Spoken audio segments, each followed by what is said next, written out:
Wow, everybody got quiet. That was really, really good. Welcome to day 2 of our symposium. I'm Ron Porter. It's been an honor and privilege to serve as the interim CEO of the Colorado Health Foundation these many months. Thanks. I've appreciated getting to know many of you in the room and the valuable missions and services that you provide for the state of Colorado. It's been a great partnership and look forward to that continue. I'm also looking forward to passing the baton to Karen. As you saw in the video, we're fortunate to have her. She's going to be great for the foundation, great for the state of Colorado, because she really is a personality and knows everything that you'd ever want in a leader. I had the privilege of meeting with her early on. We're going to visit for 40 minutes, and we end up talking about 3 hours, just about all the things that we can do. She's very excited to come, and I'm thrilled for her to be here. I also want to recognize the Colorado Health Foundation Board of Directors. There should be a slide up. Yep. These folks give tirelessly of their time and intellect to help make Colorado the healthiest state, and we really appreciate them immensely. I've gotten to know them pretty well over the last couple of years, and I couldn't be happier working in an organization that shares my personal values. Life just doesn't get any better when you have an organization like that you get to work for. So thank you, board. Appreciate it very much. I also want to recognize all of you here and online connecting with each other through social media and live streaming. Got some data here. So far, nearly 250 people sent more than 1,700 tweets, resulting in 2.5 million impressions. 200 plus people joined us online for the live stream yesterday, and we had 83 Instagram posts. Several using a new hashtag that organically launched yesterday, #HealthiestColorado. So we got a new hash. Good job, everybody out there. Before we get started, though, I thought we should follow Mark Fendrick's suggestion to celebrate the 50th birthday of Medicare. So we're all going to sing, and people online can sing as well. I'll start. Everybody has to do it. Happy birthday to you. Happy birthday to you. Happy birthday, dear Medicare. Happy birthday to you. That might be in a Guinness World Book somewhere. That's great. Thanks very much. Well, the other thing I learned yesterday is that my board chair asked a question. Does everybody have a board chair out here? Anybody not have a board chair? So when a board chair asks you to do something, I usually do it. And he suggested we tell stories. So I'm going to tell a story reflecting up on my growing up in a small town in a small area of southwest Iowa. It was a geographic location of about 250 square miles, composed of 6 small towns. There were a lot of similar geographies like that in Colorado. Everyone pretty much was a farmer. My dad was a sharecropper. Food was whatever you were able to grow in the garden, mostly sweet corn and potatoes, lots of potatoes, as I remember, because I still remember digging acres and acres of potatoes. The medical facilities were in one of the little towns about 15 miles from where my parents lived. That medical facility consisted of a midwife's house and a doctor down the street. Midwife's house was run by Donzella Lanyon. You would go there and you'd have your baby and she'd take care of you for about a week. And then Roy Cutler was the doctor. He didn't spend a lot of time in his office. He was out in the community most all the time. He was making house calls. He made trips to my house regularly because I was a little accident prone. I remember coming home from a school bus and my grandfather was in the field mowing. I don't know if you remember the old, they don't hardly use them anymore, but this bar mower, can't remember what it's called now. But I was so excited to see him, I went running through the grass. And when a piece of metal is about this low, stick that's sharp, and you run into it like that, I can still show you the scar. It went all the way through. So Doc Cutler came to see me and took care of that. And that was the first time I got to meet Doc Cutler. A few years later, when you were a kid, On the farm, you did farm work, and we used to hoe beans, is what we called it. I never understood that. You're not really hoeing beans, you're hoeing the weeds in the beans, but it didn't make any sense to me. And I had a hook, and it was a long hook, on the end, and you'd hook it next to the weeds and pull it. So when the beans were harvested, you wouldn't get docked for having weeds in your beans. And I was walking down the rows, and it's long, and as a kid, I'd have it up here and I'd be spinning it, watching that hook, forgetting about gravity, and my hand slipped. And it was right through there. So guess who'd come to see me again? Doc Cutler. We were on a first name basis. One thing about him, though, he served all those 6 little towns and the people in between. And you know how he was paid? Chickens, potatoes, more potatoes. Not a lot of cash. People whom he delivered through generations, really cared about him, and he was quite a person. When he died, the estate had no money for a stone. So the people who was birthed by him and cared for him took up a collection so he'd have a stone. So being a rural Iowa boy, we typically go to the cemeteries on Memorial Day. That's just what you do. And I usually go at least once a year, and his grave's not far from some of my family. And next to him is a buckeye tree.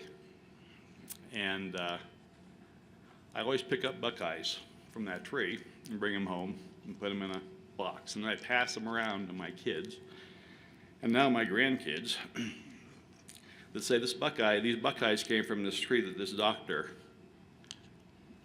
did all this work in this small little rural area. And I picked one up to remind me of the sacrifice and service that he had. It wasn't about the money, it was about what he wanted to do for that little town. I didn't think they made doctors like him anymore, quite frankly. So I lived in this little town of Modale, 276 people. Lived there about 30 years before we moved to Colorado. We didn't have much in that little town, but we did have a few people that were advocates for the community. You need that in rural, small areas. Think of them as advocates for healthy living. The little advocacy group was instrumental in bringing a playground to the city park. It was instrumental in building a little home for the senior citizens to live when they got really old. The city park playground's been used for decades. It's still there. Think of that as building physical activity infrastructure rather than a playground. So fast forward 35 years. My father never really had a doctor after Dr. Cutler. He was having some health issues, and we convinced him that we need to get him a doctor. So he said, find me one, would you, down in Omaha? So I let my fingers do the walking through the yellow pages. Does anybody even remember the yellow pages? And I found a Dr. Lynn Scott. So I went with him and Mom to the doctor's office. Nurse came in, did the pre-screening. And when she left, she said, she'll be right in.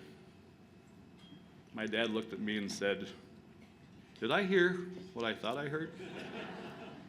Why would you get me a woman doctor? Well, I admitted I didn't know she was a woman doctor because the only Lynns I knew at that time were guys. So that tells you how old I am. So Dr. Scott came in and introduced herself. And it was a rough 30 minutes. But she didn't hold any punches. She was, and neither did my dad. He talked right back to her. And so we were walking out. I was expecting to be disowned. But he said, she's pretty spunky. I kind of like her. As time went on, she really helped him with his health and became my mom's doctor as well. My father later died of a stroke. Before he got sick, his directive to me was, if I ever have a stroke, and Alto was his best friend, we were together, I don't want to live with being laying in bed in the stroke. You have to promise me you'll smother me with a pillow. And I said, yeah, okay, well, let's hope we never have to do that. Well, he had a stroke, and that was clearly a promise I couldn't keep. But Dr. Scott was there, and she was key to getting my mother and my three brothers through that week, trying to make decisions that we needed to make. So he passed. Now Mom was living at the home by herself. She wanted to live at home. I'd go back every 3-4 months, making sure that she was okay, take her to the doctor. About 5 years ago, I went back, take her to a doctor on a Tuesday, and everything seemed fine. My wife flew home, and I was getting Mom's house ready for the fall and winter season. On the next Thursday that week, I got a call from the rating agencies in New York. And I was working for a company that were in some distress, and I won't go into the details, but it was a call I've been waiting for 5 years. We've been working on this issue. The implication of it was billions of dollars in market cap. It was an exciting day for the company. I received calls from the CEO, the board members called me to congratulate. It was awesome. Nobody thought we could get that done. I was absolutely euphoric. That afternoon, same afternoon, I got a call from Dr. Scott. Told me there was a problem with Mom's test, and I needed to bring her back down to Omaha. The test confirmed she had pancreatic cancer. So what a day, right? Go from a personal euphoric to a broken heart, all in 6 hours. Further tests indicated she'd be gone by the end of the year. We spent a lot of time with Dr. Scott, weighing the different treatments and the additional time it would provide. Mom was struggling as her oldest grandson, my son, was supposed to get married the following April, and then she wanted to make it for that. Unfortunately, none of the treatment options is going to allow that to occur. Well, the good news is my son and his lovely bride decided to move the wedding up from April to November in the hopes that Grandma could make it. So in 2 months, we planned the wedding for 150 rather than 6 months. Mom chose to forego any treatment, wanted to pass at home, and that made me promise that I would do that. And that was one I thought I could be able to provide. So an advanced care directive was prepared to make sure we had everything like we wanted to have. My brothers and I took turns staying with Mom every 2 weeks. Well, Mom made it to the wedding in Denver and decided, since she felt so good in Thanksgiving, she wanted to spend Thanksgiving with her granddaughter in New Mexico. So she went down and spent Thanksgiving in New Mexico. Well, the next day she got sick. Took her to the hospital in New Mexico. She called me up knowing that she wasn't going to be able to die at home. So I called Dr. Scott. What can we do about this? Well, sure enough, we were able to find a way to get her back to Omaha and back to her home. So I fly out to meet the plane. When I get to the airport, who's at the airport waiting for my mother? Dr. Scott, her husband, and an ambulance. They took her to the hospital. By the time I get to the hospital, they have her all set in. She's been sedated. Dr. Scott says, where are you staying? You staying at your mom's place? And I said, nah, I got a place at a hotel close by in case something happens. She said, that's crazy. Why don't you just come stay at our house? We're 3 blocks from the hospital. Like, who makes these people? You can't believe that to be true. And I said, that is an imposition I just can't do. She will at least come over for dinner because my husband's cooking dinner. So I went over. We had a wonderful time. So Mom was able to go home, and her boys were able to take care of her, and she was able to die at home. And Dr. Scott, at least 3 times a day, would text each one of us, how's she doing? What does she need? Does she have any pain? We got hospice to come in as needed. It was the most wonderful passing. She was able to die at home, and I was able to fulfill my promise. So there are 40 years between Dr. Scottler and Dr. Scott, but the spirit of how each addressed the individuals they served lives on in this room. As we think about health, the communities, and the groups we all want to impact, they're all made up of individuals with their own experiences and own needs.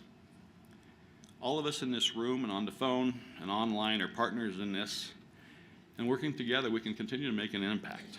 So on behalf of the foundation, I want to thank you all for the work you have done and the work we will do going forward with Karen at the helm. One last thing. Remember when I said the foundation was aligned with my personal values? My personal story includes advocates for healthy living, building physical activity infrastructure, and advanced care planning. Last week, the Foundation's Philanthropy Committee reviewed funding opportunities in each one of these areas. Stay tuned on how you can be a part of them. Life can't get any better. Now, I'd like to introduce Alan Weil.